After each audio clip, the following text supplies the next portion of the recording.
महाराज, इस समय तो जैन के 10 लक्षण के पर्व चल रहे हैं, इसीलिए समूचे राज्य में जैन धर्म की आराधना और प्रार्थना हो रही है। हाँ, और जिनमती प्रतिदिन भगवान की अभिषेकता गंधोदक लाती है और मैं उसे मस्तक पर चढ़ाता हूँ।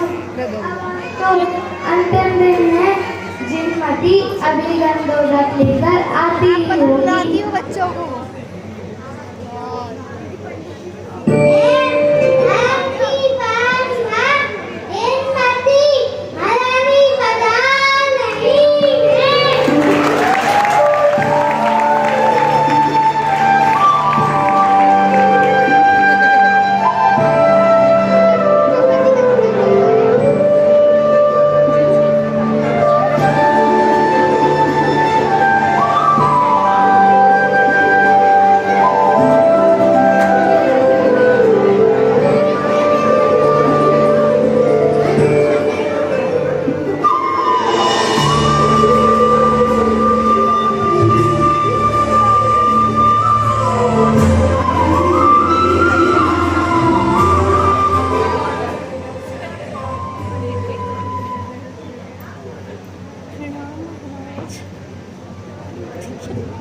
प्रणाम महाराज, ये जिनेंद्र भगवान का गंधोदक।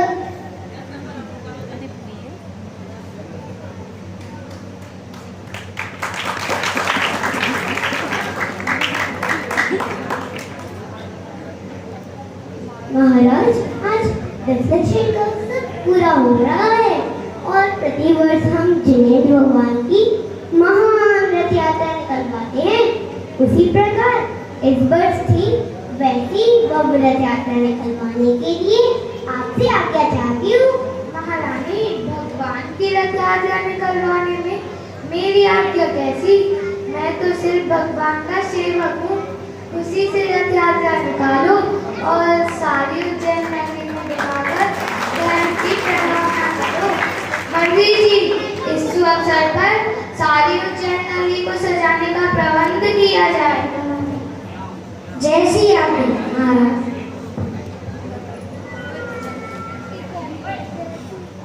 आओ, प्रतिवर्ष महाराजा की महारानी जिनमती महारानी इस रथ यात्रा को निकलवाती है।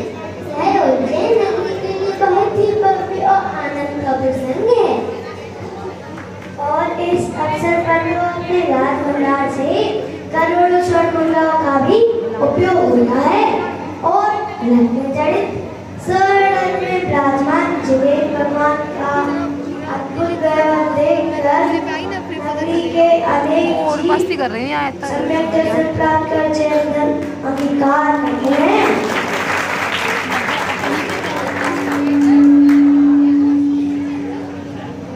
निश्चित ही यह रथ यात्रा तो सारी उज्जैन नगरी की शोभा है।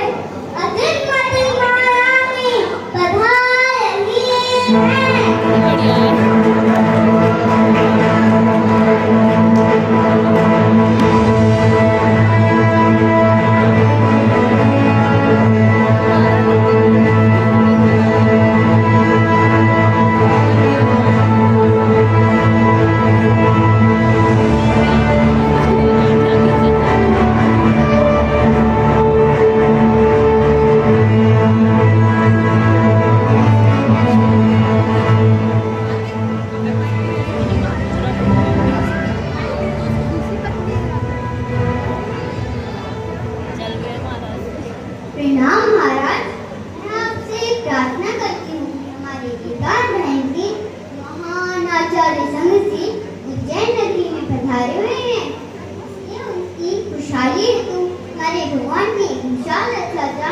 चलवाने की आज्ञा है तथा आप उसके लिए मुझे आज्ञा दीजिए।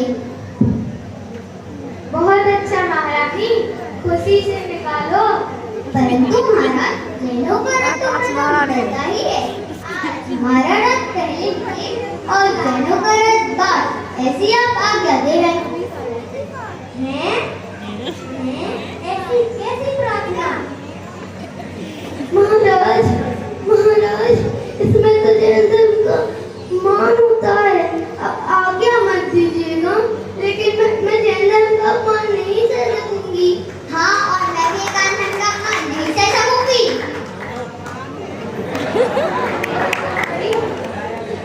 यह तो बड़ी समस्या पैदा हो गई। एक जैन धर्म का पक्ष लेती है तो दूसरी रानी एकांत धर्म का। मेरे लिए तो दोनों ही रानी एक समान है। अब मैं क्या करूं? मंत्री जी, इसका कोई उपाय सोचो। महाराज, इसका उपाय मुझे सूझता है। क्या उपाय है? कहो कहो।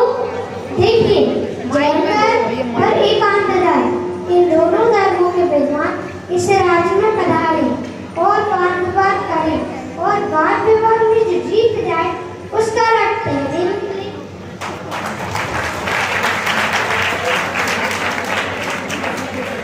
वाह, अति उत्तम। बोलो महारानी, तुम्हें यह मंजूर है? नव्या मत हिलाओ प्लीज, टीवी पूरा हिला है। जैनों को ये बात मंजूर है। और अजिनमती, सौख्या अपनी लाना। महाराज, मुझे ये बात मंजूर है। हमारे एकांत धर्म की ओर से आचार्य संघ जी स्वयं ही वाद विवाद करेंगे। और जिनमती, तुम भी जल्दी बता देना कि तुम्हारी तरफ से कौन वाद विवाद में खड़ा होगा। कैसी आज्ञा? मंत्री जी, तुम पूरी उज्जैन नगरी में मुनादी पिटवा दो कि कल एकांत धर्म और जैन धर्म के बीच वाद विवाद हो रहा है,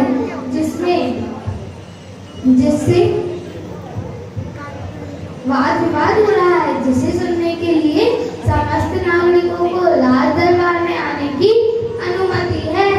जैसी बस अब आज की सभा यही समाप्त होती है।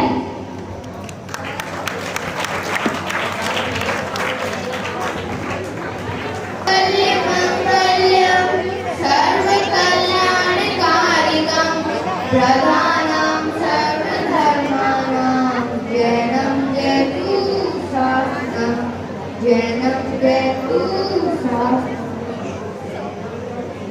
ओह, सम्यक दृष्टि को जैन धर्म का परम उत्साह होता है।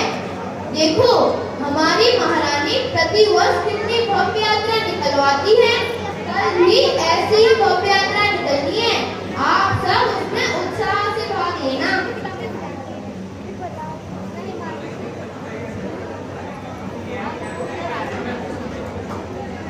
नहीं लेंगे, नहीं समझ पा रही हूँ।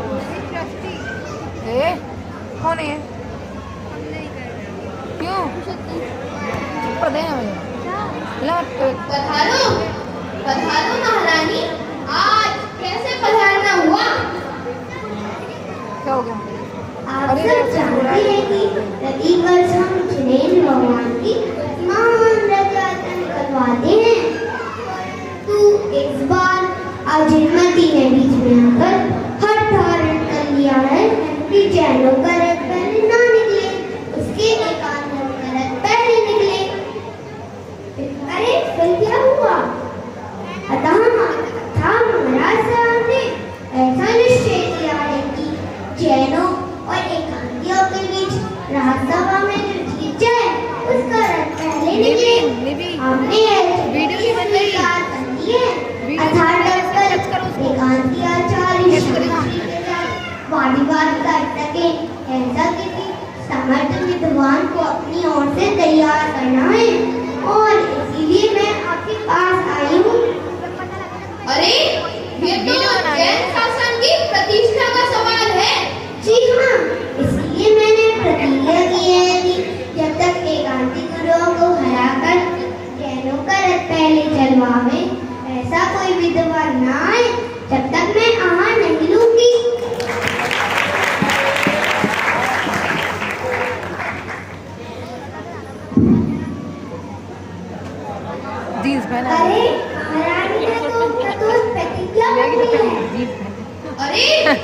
एकांती गुरु आचार्य सप्तश्री महान विद्वान हैं और उनके सामने कोई टिक्का उन्हें हरा सके, ऐसा कोई विद्वान तो इस समय हमारी उज्जैन नगरी में उपस्थित नहीं है।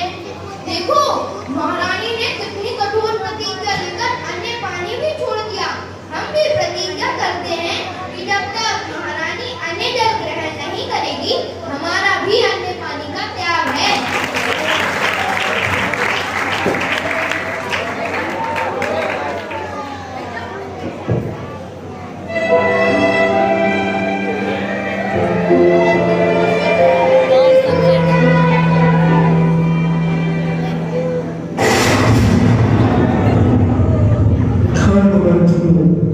चिंता मत करो, जैन धर्म की महान प्रभावना करें।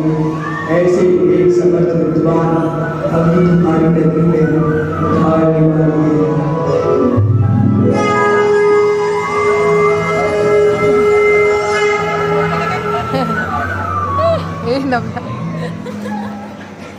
अहो अहो देखो, आकाश में से जैन धर्म के देवता भी जैन धर्म की विजय की भविष्यवाणी कर रहे हैं। अब हमें चिंता छोड़कर तुरंत ही संदेश महारानी को देना चाहिए और उस महान विद्वान के महासागरों की तैयारियां करनी चाहिए। हाँ चलो चलो।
पधारिए विद्वान, आप जैसे समर्थ व्यक्ति को देखकर हमें बहुत आनंद हो रहा है।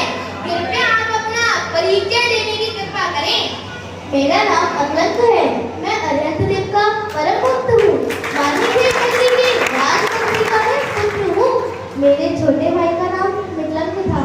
हम दोनों ने अपना सारा जीवन जैन धर्म की सेवा में समर्पित कर दिया था, पर एकांतियों ने मेरे छोटे भाई को बलिदान ले दिया और जैन धर्म की सेवा का बाकी रहा काम पूरा करने के लिए मैं देश विदेश में भ्रमण कर रहा हूँ। यहाँ आप सब सादर भाइयों को देखकर मुझे बहुत आनंद हो रहा है। यहाँ का संग सब प्रकार से कुशल तो है ना?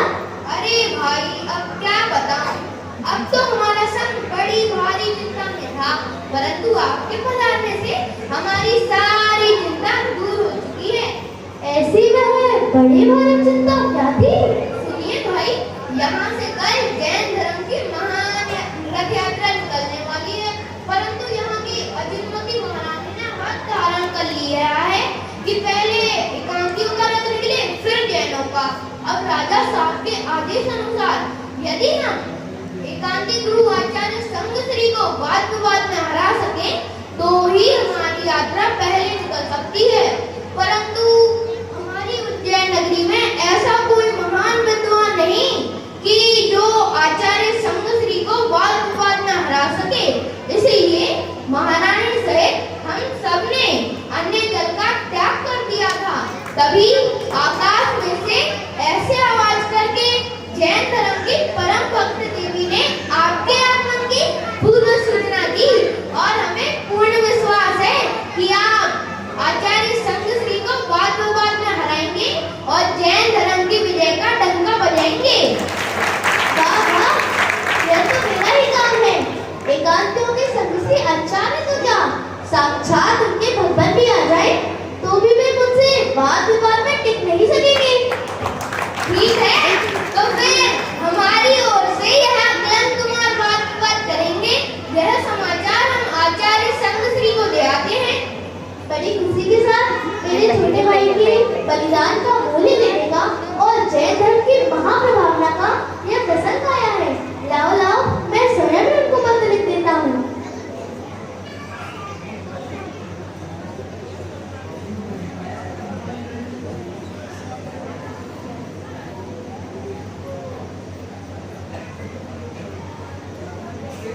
यह पत्र आचार्य शंकुश्री को दे आओ।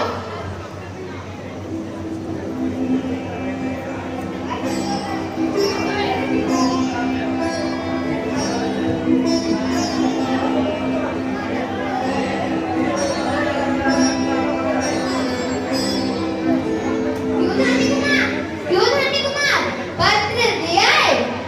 जी हाँ, ऐसा मान्य पत्र पढ़ते ही आचार्य शंकुश्री का मन तो चकनाचूर हो गया। संपत्ति, आप सब निश्चित रहना, विजय तो अपनी ही होनी है। बोलिए जैन धर्म की जय हो, बोलिए जैन धर्म की जय हो, जैन धर्म की जय। एकांत धर्म की, एकांत धर्म की, एकांत धर्म की, एकांत धर्म की, डिबेट होने वाली है यहाँ पे, एकांत धर्म की। डिबेट होने वाली है यहाँ पे।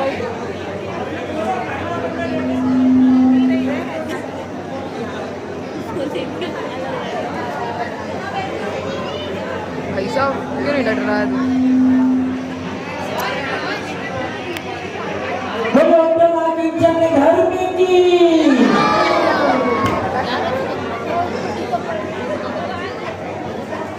सभाजनों और प्रजाजनों, सुनो, आज की इस सभा में एकांतीय जैनों और जैनों के विद्वानों के बीच वाद विवाद हो रहा है, जिसमें एकांत पक्ष की ओर से आचार्य शंकुश्री बोलेंगे और जैन पक्ष की ओर से माननीय गिरनगरी के राजमंत्री के पुत्र अखिलान कुमार बोलेंगे। इसी करते करते जो योग्य जवाब नहीं देगा अथवा मौन हो जाएगा वह हारा हुआ समझा जाएगा। जो जीतेगा उसकी रथ यात्रा पहले निकलेगी। बस अब चर्चा प्रारंभ होती है, सभी शांति से सुनिए। वही हम पूछ रहे हैं। बोलिए महात्मा, आपके जैन धर्म का मूल सिद्धांत क्या है? हमारे जैन धर्म का मूल सिद्धांत अनेकांत है। अनेकांत का क्या अर्थ है? प्रत्येक वस्तु में अनेक धर्म रहते हैं। परस्पर सापेक्ष अनेक धर्मों के द्वारा ही वस्तु की सिद्धि की जा सकती है। सर्वथा एकांत के द्वारा वस्तु की सिद्धि नहीं की जा सकती। एक ही वस्तु में परस्पर विरुद्ध दो धर्म कैसे हो सकते हैं? एक दूसरे से सर्वथा विरुद्ध दो धर्म एक वस्तु में एक साथ नहीं रह सकते हैं, परंतु कथनचित विरुद्ध दो धर्म एक वस्तु में एक साथ रह सकते हैं। शर्त का विरुद्ध और कथनचित विरुद्ध का क्या मतलब है? जैसे कि चेतनपना और अचेतनपना एवं मूलपना और अमूलपना, ये दोनों एक दूसरे से सर्वथा विरुद्ध धर्म हैं और ये दोनों धर्म एक वस्तु में एक साथ नहीं रह सकते हैं। जो चेतन होता है वह चेतन नहीं होता, जो मूल होता है वह मूल नहीं होता। परंतु कथनचित विरुद्ध दो धर्म एक वस्तु में एक साथ रह सकते हैं। क्या नित्यपना और अनित्यपना दोनों धर्म एक वस्तु में एक साथ रह सकते हैं? जी हाँ। नहीं नहीं, ऐसा हो ही नहीं सकता। एक वस्तु को नित्य कहना और उसी को फिर अनित्य कह देना, ये तो स्ववचन बाधित होगा। अब जो एक आंख बंद करके देखेंगे उन्हें तो यह स्ववचन बाधित ही लगेगा ना, परंतु जो दोनों आंखें खोल कर देखते हैं उन्हें तो एक ही वस्तु में नित्य और अनित्य जैसे दो रूप स्पष्ट दिखाई देते हैं। वाह, एक वस्तु और स्वरूप दो। हाँ, एक ही वस्तु अनेक धर्मों वाली है। जो द्रव्य की अपेक्षा नित्य है वह पर्याय की अपेक्षा अनित्य है। नहीं नहीं, ऐसा हो ही नहीं सकता। हमारे धर्म का सिद्धांत है कि जो जगत में दिखता है वह सब क्षणिक है, नाशवान है, अनित्य है, अध्रुव है, क्षणभंगुर है। वाह रे वाह, एकांत क्षणिकवादी। मैं पूछता हूँ कि आप स्वयं नित्य हैं या क्षणिक? मैं अनित्य हूँ, मेरी आत्मा भी अनित्य है, वह क्षण क्षण में नई नई होती है। तो अब तक मैंने जिसके साथ चर्चा की वह आप ही थे या कोई और? नहीं, जिसने पहले आपके साथ चर्चा की थी वह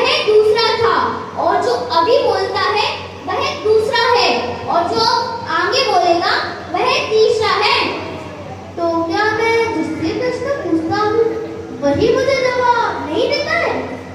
नहीं, आपका प्रश्न जो सुनता है वह जीव अलग है और जो आपको जवाब देता है वह जीव अलग है। अब तक मैंने जिसके साथ चर्चा की और जो अब चर्चा करेगा वह आप ही थे या कोई और? नहीं, वह तो आत्मा दूसरा था और मैं दूसरा हूँ। वर्तमान क्षण से पहले आपका कोई अस्तित्व था या नहीं? नहीं।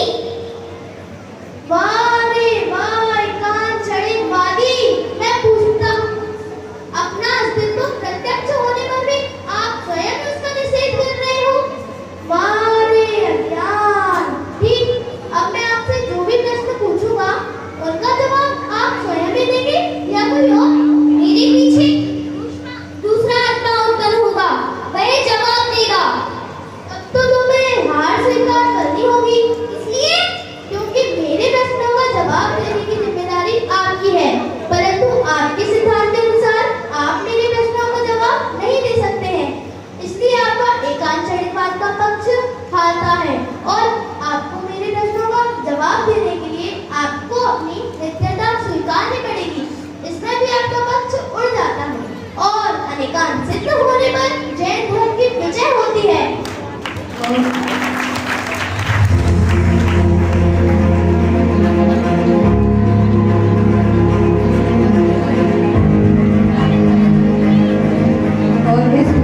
अनेक दिनों तक संगश्री और अकलक कुमार में वाद विवाद होता रहा। अंत में संगश्री घबरा गए।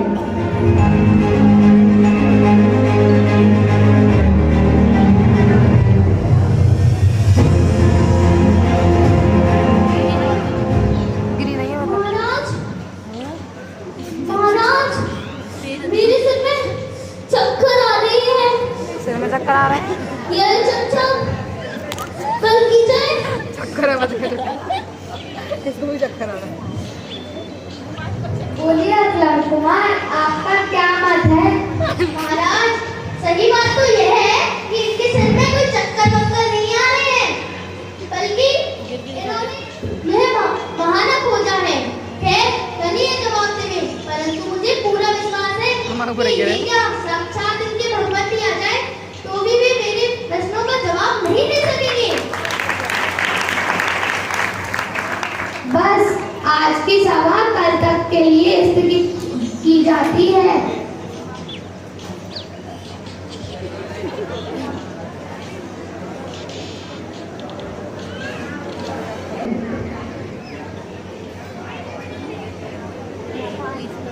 क्यों, आज संश्री महाराज अभी तक नहीं आए? क्या उनके सर के चक्कर ठीक नहीं हुए? सर के चक्कर? महाराज, ऐसे वे सामने आकर नहीं बोलेंगे, परंतु पर्दे में रहकर वे जवाब देंगे। ऐसा क्यों? हंस गई। महाराज, वे हमारे अकलंक कुमार का मतलब सीधा ही दे सकते, इसीलिए पर्दा रखा हुआ है। ठीक है महाराज, पर्दे में रहकर ही जवाब दें। देखिए, अब मैं शीघ्र ही इस पर्दे का रहस्य सामने लाता हूँ। बोलिए संगश्री, ये आत्मा नित्य है या अनित्य? आत्मा नित्य नहीं है, सर्वदा क्षणिक है। दूसरे क्षण में वह नष्ट हो जाती है और अपने संस्कार छोड़ दी जाती है, इसलिए वह नित्य जैसी प्रतिभाषित होती है। यह भ्रम है। वास्तव में जगत में सब क्षणिक है। संगश्री, आपने जो कहा है, इस बात को यहाँ उपस्थित सभी नागरिक साफ साफ सुन नहीं सके हैं। कृपया इसी बात को पुनः कहिए। बोलिए संश्री, अन्यथा निरंतर हुए समझे जाएंगे।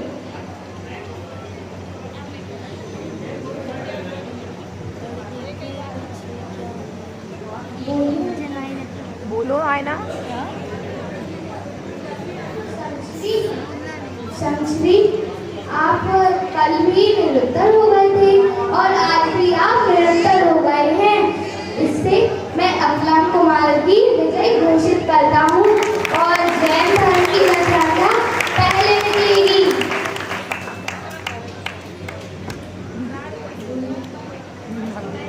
बोलिए जैन धर्म की जय हो, विक्रम कुमार की जय हो।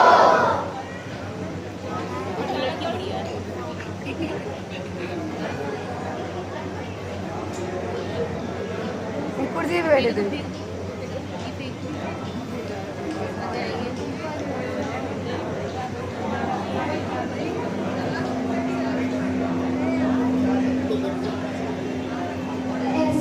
अरे यह क्या?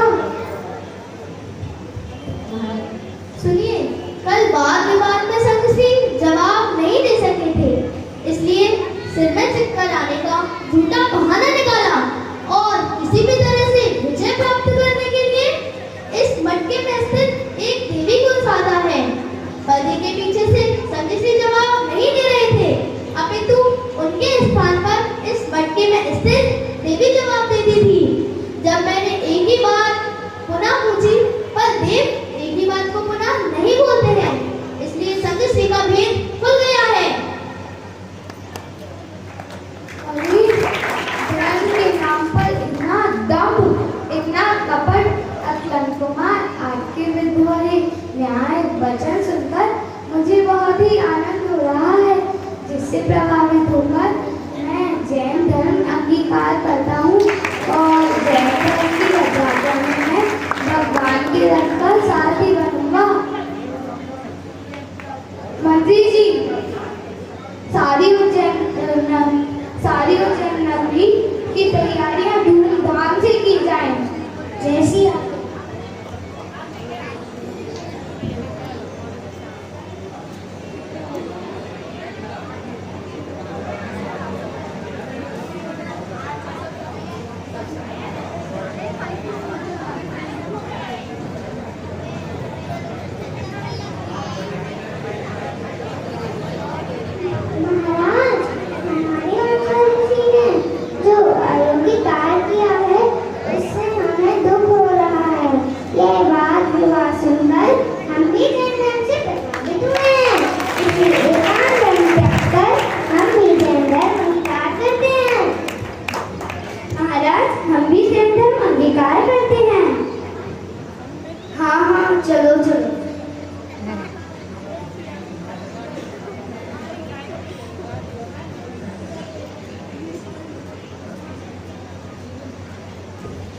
श्री जिनवर की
की कथा को सबको सहज सुलभ है, पर से भिन्न तत्व भाव की उपलब्धि दुर्लभ है।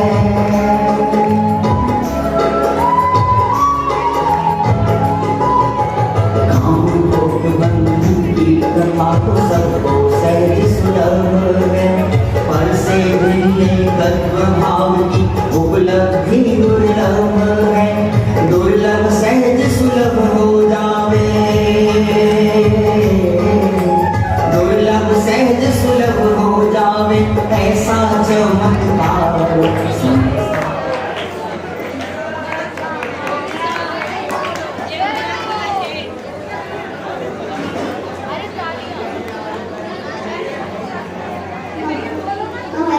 महाराज, मुझे क्षमा करिए, आज की सभा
चित्त से जैन धर्म की शरण में आओ और जिनेंद्र भगवान की आराधना करो।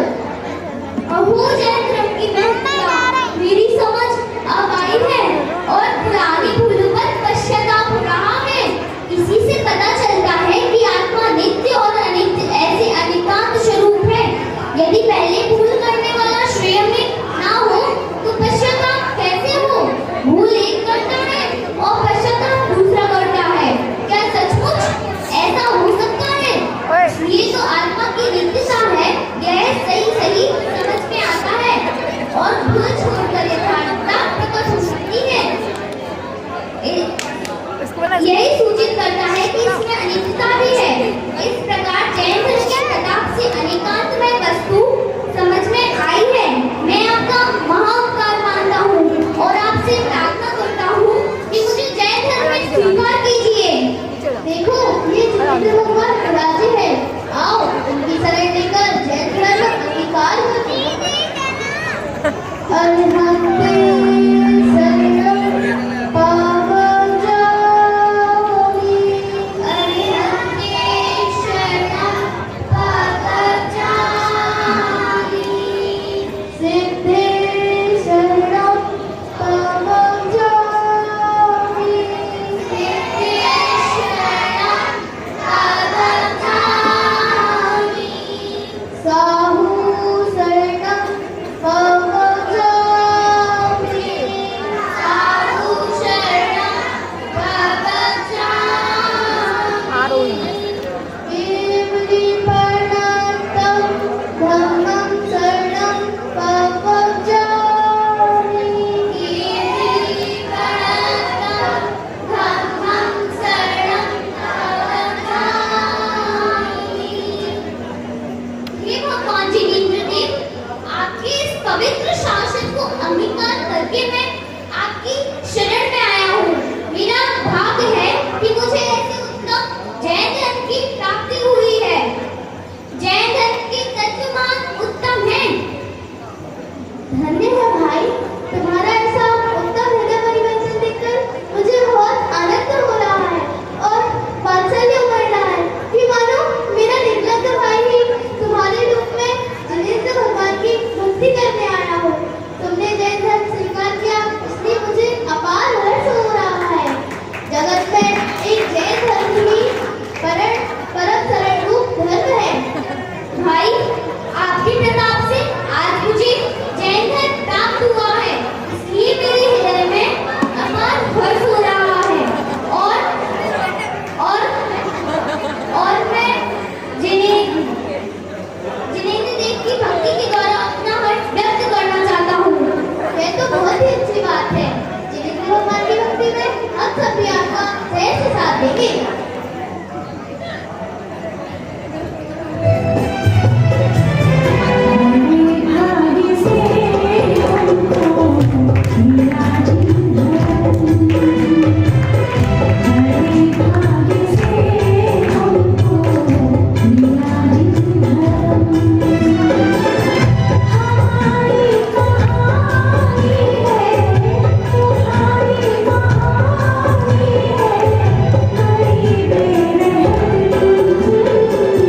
बड़े भाग्य से हमको मिला जिंदगा।